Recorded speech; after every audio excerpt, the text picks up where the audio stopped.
রাখবার জন্য সম্মাননা গ্রহণের আহ্বান জানাচ্ছি জনাব সুনীল বন্ধু দাস আপনাকে।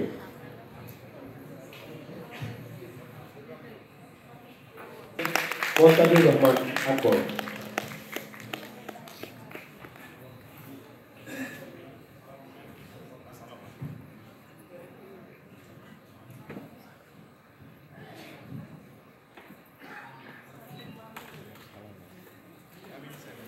এরপরে যাত্রা শিল্পে বিশেষ অবদান রাখবার জন্য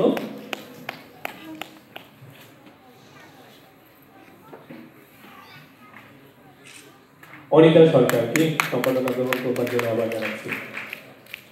যাত্রা শিল্পে বিশেষ অবদান রাখবার জন্য অনিতা সরকার সম্মাননা গ্রহণ করছেন।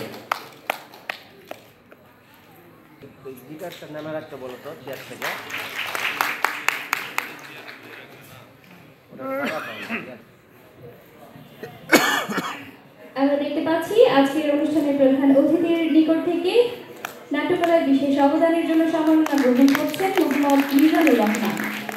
প্রত্যেকের সম্মাননা হিসেবে একটি সম্মাননা চেক, একটি মেডেল, একটি উত্তরীয় এবং একটি সনদ পাচ্ছেন। আমরা করতালির শব্দ আরেকটু জোরে শুনতে চাই।